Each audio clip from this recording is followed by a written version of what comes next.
എല്ലാ മനുഷ്യരും ഈ മസ്ജിദിലേക്ക് വരുന്ന അവരുടെ ആഗ്രഹ സാക്ഷാത്കാരത്തിന്, രോഗം മാറുന്നതിന് വേണ്ടി, ജീവിതത്തിലെ പ്രയാസങ്ങൾ മാറുന്നതിന് വേണ്ടി, എല്ലാ കാര്യങ്ങളും മാറുന്നതിന് വേണ്ടി ഇവിടെ ഈ ദിവസം പ്രതി ആളുകൾ കൂടി വരുന്നതിന്റെ ഒരു പ്രത്യേകത എന്ന് പറയുന്നത് ഇവിടെ വരുന്ന ആൾക്കാർക്ക് അവരുടെ ആഗ്രഹങ്ങൾ സഫലീകരിച്ച് കിട്ടുന്നു എന്നുള്ളതാണ്. ഈ തീർത്ഥാടന കേന്ദ്രത്തിലേക്ക് വരുന്ന ആളുകളുടെ ഒരു പ്രത്യേകത.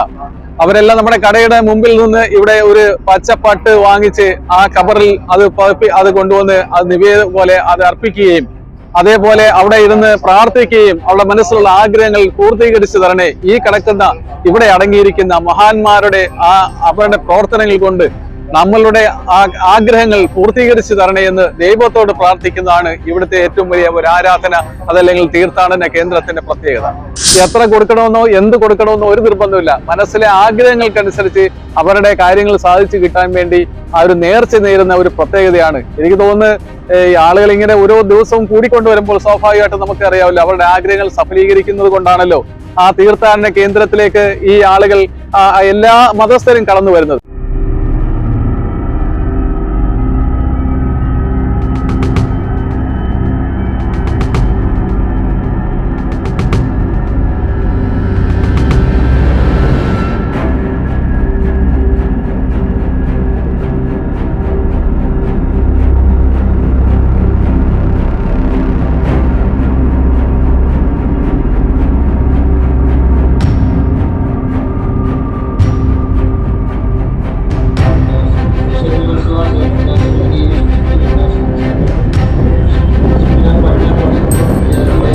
നമ്മൾ നിൽക്കുന്ന സ്ഥലം കൊല്ലം ജില്ലയിലെ കരുനാഗപ്പള്ളി എന്ന സ്ഥലത്താണ്. പുതിയകാവിൽ സ്ഥിതി ചെയ്യുന്ന വളരെ പ്രശസ്തമായ കേരളത്തിലെ തീർത്ഥാടന കേന്ദ്രങ്ങളിൽ ഏറ്റവും പ്രശസ്തമായ മുസ്ലിം തീർത്ഥാടന കേന്ദ്രത്തിൽ ഒന്നിന്റെ മുമ്പിലാണ്, ഷേഖ് മസ്ജിദിന്റെ മുമ്പിലാണ് നമ്മൾ നിൽക്കുന്നത്. ഈ ഷേഖ് മസ്ജിദിനെ സംബന്ധിച്ചിടത്തോളം വളരെ വളരെ ചരിത്രം ഉറങ്ങുന്ന, അല്ലെങ്കിൽ ചരിത്രപരമായി വളരെ പ്രാധാന്യമുള്ള ഒരു മസ്ജിദാണ് കരുനാഗപ്പള്ളി ഷേഖ് മസ്ജിദ്. ഇതിന് പിന്നിൽ ഒരു വലിയ ചരിത്രമുണ്ട്. 400 വർഷക്കാലം മുമ്പേ നമ്മുടെ രാജ്യത്ത് രാജ്യഭരണം നിലനിന്ന സമയത്ത് ഇസ്ലാമിക ദർശനങ്ങൾ പ്രബോധനം ചെയ്യുന്നതിന്റെ ഭാഗമായിട്ട് നമ്മുടെ രാജ്യത്ത് എത്തിച്ചേർന്ന ആ ഔലിയാക്കൾ, അവിടെ മഹാന്മാരായ ഈ ഇസ്ലാം മതത്തിന്റെ പ്രബോധകർ ഇവിടെ എത്തിച്ചേരുകയും കരുനാഗപ്പള്ളി എന്ന സ്ഥലത്ത് എത്തിച്ചേർന്നപ്പോൾ അവർക്ക് ഇവിടെ നിബിഡമായ വനങ്ങളാണ് ആയിരുന്നു ആ പ്രദേശങ്ങൾ എന്നാണ് ഇതിനകത്ത് ചരിത്രത്തിൽ നിന്ന് മനസ്സിലാക്കാൻ കഴിയുന്നത്. അങ്ങനെ അവർക്ക് ഇവിടെ പള്ളി സ്ഥാപിച്ച് ഈ ഇസ്ലാം പ്രചരണം നടത്തുന്നതിന് വേണ്ടി അവർക്ക് അല്പ സ്ഥലം വേണമെന്ന് ആവശ്യപ്പെട്ടപ്പോൾ രാജാവിനെ ചെന്ന് കണ്ടപ്പോൾ, കരിനാഗങ്ങളുടെ പ്രദേശമാണ് കരുനാഗപ്പള്ളി. കരിനാഗങ്ങൾ ഈ പ്രദേശങ്ങളെല്ലാം വനത്തിന്റെ ഭാഗമായിട്ടിരുന്നത് കൊണ്ട് ആ കരിനാഗങ്ങളുടെ പ്രദേശമായിരുന്നു. ആ രാജാവ് അവരോട് പറയുകയും ചെയ്തു, പ്രത്യേകമായിട്ട് ഇവിടെ കരിനാഗങ്ങളുടെ ഒരു കേന്ദ്രമുണ്ട്, അവിടെ അതിനെ നിങ്ങൾക്ക് ആ സ്ഥലം എഴുതി തരാം എന്ന് പറഞ്ഞപ്പോൾ അത് വളരെ സന്തോഷത്തോട് സ്വീകരിക്കുകയും അവരിവിടെ വന്നൊരു ചെറിയ പള്ളി സ്ഥാപിക്കുകയും ആ പള്ളി സ്ഥാപിച്ചതിന് ശേഷം ആ കരുനാഗങ്ങളെയൊക്കെ വരുതിയിലാക്കി അദ്ദേഹത്തിന് മുന്നിൽ അത് പ്രസന്റ് ആക്കുകയും ചെയ്തെന്നുള്ളതാണ് ഇതിന്റെ ചരിത്രം. ഈ പള്ളിയെ സംബന്ധിച്ചിടത്തോളം ഏറ്റവും വലിയ ഒരു നേട്ടം, അതല്ലെങ്കിൽ ആളുകളുടെ ഏറ്റവും വലിയൊരു ആകർഷണ കേന്ദ്രമായി മാറിയിരിക്കുന്നത് നാനാജാതി, എല്ലാ ജാതിക്കും മതത്തിനും അതീതമായിട്ട് എല്ലാ മനുഷ്യരും ഈ മസ്ജിദിലേക്ക് വരുന്ന അവരുടെ ആഗ്രഹ സാക്ഷാത്കാരത്തിന്, രോഗം മാറുന്നതിന് വേണ്ടി, ജീവിതത്തിലെ പ്രയാസങ്ങൾ മാറുന്നതിന് വേണ്ടി, എല്ലാ കാര്യങ്ങളും മാറുന്നതിന് വേണ്ടി അവർ ഇവിടെ വന്ന് വഴിപാട് പോലെ അവർക്ക് പട്ടുകൾ ഇടുകയും മറ്റ് സാമ്പത്തികമായിട്ടുള്ള കാര്യങ്ങൾ അവർ ചെയ്യുന്നത് വഴി ആൾക്കാർക്ക് വളരെയേറെ വിശ്വാസമാണ്.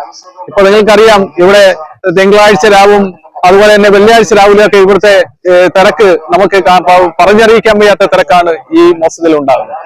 അത് ജനങ്ങളുടെ എല്ലാം ഇപ്പൊ ഇവിടെ നമുക്ക് 10-27 ദിവസങ്ങളായിട്ട് ഇവിടെ നോമ്പ് പറയാം. നോമ്പ് നടക്കുമ്പോൾ നിങ്ങൾക്കറിയാം, ഇവിടെ നിന്ന് പരിശോധിച്ചാൽ ഇവിടെ വരുന്ന ആളുകളെല്ലാം എല്ലാ മതസ്ഥരായിട്ടുള്ള ആളുകളും ഇവിടെ നോമ്പ് തുറക്കാൻ വരും. മതസൗഹാർദ്ദത്തിന്റെ ഒരു കേന്ദ്രമാണിത്. ഇവിടെ ജാതിക്കും മതത്തിനും ഒക്കെ ഉപരിയായിട്ട് മനുഷ്യരെല്ലാം ഒന്നാണ് എന്ന് കാണിക്കുന്ന അതിമഹത്തായ ഒരു സന്ദേശമാണ് ഈ പള്ളിയിൽ കൂടി, ഇതിന്റെ ഈ പ്രവർത്തനത്തിൽ കൂടി നമ്മൾ കാണിച്ചുകൊണ്ടിരിക്കുന്നത്. എല്ലാ മനുഷ്യർക്കും ഒരാശ്രയമായിട്ട് ദൈവം ഏകനായ ദൈവമാണ്. ആ ദൈവത്തെ ആരാധിക്കുന്നതിന് എല്ലാ മനുഷ്യർക്കും ഇവിടെ എത്തിച്ചേർന്ന് ഈ പള്ളിയിൽ വിശ്വാസം അർപ്പിച്ച് ചെയ്യുന്നത് വഴി അവർക്ക് പ്രയോജനം ഉണ്ടാകുന്നു എന്നുള്ളതാണ് ഇതിന്റെ ഏറ്റവും വലിയൊരു പ്രത്യേകത. തീർച്ചയായിട്ടും നമ്മൾക്ക് മനസ്സിലാക്കാൻ കഴിയുന്നത്, നമ്മൾ ഈ പ്രത്യേകിച്ച് ഈ കാലഘട്ടത്തിൽ നമുക്ക് എല്ലാ മനുഷ്യരെയും കൂടി ചേർത്ത് പിടിച്ചുകൊണ്ട് ഒന്നായിട്ട് നിന്നുകൊണ്ട് നമ്മുടെ മനുഷ്യന്റെ സമൂഹത്തിന്റെ ആ നന്മയ്ക്ക് വേണ്ടി നിൽക്കുന്ന കാര്യത്തിൽ എല്ലാവരും കൂടി ഒന്നിച്ചു നിൽക്കണം എന്ന് ഇത്തരത്തിലുള്ള പള്ളികൾ, ഇത്തരത്തിലുള്ള തീർത്ഥാടന കേന്ദ്രങ്ങൾ അതിന്റെ ഒരു കേന്ദ്രമായി മാറട്ടെ എന്ന് ഞാൻ ഈ അവസരത്തിൽ ആശംസിക്കുകയാണ്. ഈ തീർത്ഥാടന കേന്ദ്രത്തിലേക്ക് വരുന്ന ആളുകളുടെ ഒരു പ്രത്യേകത, അവരെല്ലാം നമ്മുടെ കടയുടെ മുമ്പിൽ നിന്ന് ഇവിടെ ഒരു പച്ചപ്പട്ട് വാങ്ങിച്ച് ആ കബറിൽ അത് കൊണ്ടുവന്ന് അത് നിവേദനം പോലെ അത് അർപ്പിക്കുകയും അതേപോലെ അവിടെ ഇരുന്ന് പ്രാർത്ഥിക്കുകയും അവരുടെ മനസ്സിലുള്ള ആഗ്രഹങ്ങൾ പൂർത്തീകരിച്ചു തരണേ, ഈ കിടക്കുന്ന ഇവിടെ അടങ്ങിയിരിക്കുന്ന മഹാന്മാരുടെ അവരുടെ പ്രവർത്തനങ്ങൾ കൊണ്ട് നമ്മളുടെ ആഗ്രഹങ്ങൾ പൂർത്തീകരിച്ചു തരണേ എന്ന് ദൈവത്തോട് പ്രാർത്ഥിക്കുന്നതാണ് ഇവിടുത്തെ ഏറ്റവും വലിയ ഒരു ആരാധന അതല്ലെങ്കിൽ തീർത്ഥാടന കേന്ദ്രത്തിന്റെ പ്രത്യേകത. ഇവിടെ ഈ ദിവസം പ്രതി ആളുകൾ കൂടി വരുന്നതിന്റെ ഒരു പ്രത്യേകത എന്ന് പറയുന്നത് ഇവിടെ വരുന്ന ആൾക്കാർക്ക് അവരുടെ ആഗ്രഹങ്ങൾ സഫലീകരിച്ച് കിട്ടുന്നു എന്നുള്ളതാണ്. ഈ മസ്ജിദിന്റെ, ഈ ഷേഖ് മസ്ജിദിന്റെ പ്രത്യേകത എന്താണെന്ന് ചോദിച്ചാൽ, ഈ മസ്ജിദിനെ മറ്റുള്ള തീർത്ഥാടന കേന്ദ്രങ്ങളിൽ നിന്ന് തികച്ചും വ്യത്യസ്തമായിട്ട് പ്രത്യേകതയുണ്ട്. അതുകൊണ്ടാണ് ഈ ജനങ്ങളൊക്കെ ഇവിടത്തേക്ക് ഇങ്ങനെ ഒഴുകിയെത്തുന്നത്. അത് അവരുടെ രോഗങ്ങൾ ശമീകരിക്കുന്നതിനും അവരുടെ സാമ്പത്തികമായ നേട്ടങ്ങൾക്കും വീട്ടിലെ പ്രയാസങ്ങൾക്കും എല്ലാം ഒരു പരിഹാരം കാണുന്നതിന് വേണ്ടി ധാരാളമായി വഴിപാട് അവരുടെ മനസ്സിലെ ആഗ്രഹങ്ങൾ, അത് ഇന്നത് ഞാൻ ചെയ്യാം, ഈ പള്ളിയിലേക്ക് ഇന്നത് ചെയ്യാം എന്ന ആഗ്രഹത്തിൽ ഇവിടെ വന്നിട്ട് പട്ടുകൾ സമർപ്പിക്കുന്നുണ്ട്.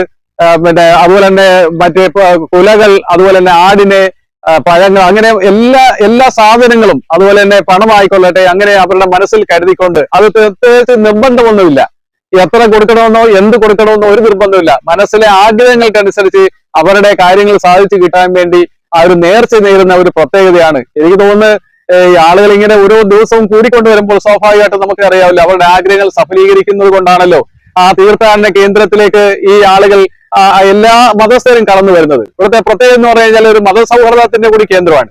ഇവിടെ ആൾക്കാർക്ക് വരുന്നതിന് റെസ്ട്രിക്ഷൻ ഇല്ല. എല്ലാ ആൾക്കാർക്കും വന്നിട്ട് ഇവിടെ അടങ്ങിയിരിക്കുന്ന 11-ലധികം ആളുകൾ ഈ ഇസ്ലാമിക ദർശനങ്ങൾ ഈ രാജ്യത്ത് ഇവിടെ പ്രബോധനം ചെയ്യാൻ വേണ്ടി എത്തി അവരുടെ ജീവിതം മാതൃകാപരമായി ഈ രാജ്യ സമൂഹത്തിന് വേണ്ടി സമർപ്പിച്ച മഹത് വ്യക്തികളാണ് ഇവിടെ അടങ്ങിയിരിക്കുന്നത്. അവർ സ്വാഭാവികമായിട്ടും ദൈവത്തോട് അത്രമാത്രം അടുത്ത ആളുകളാണ്.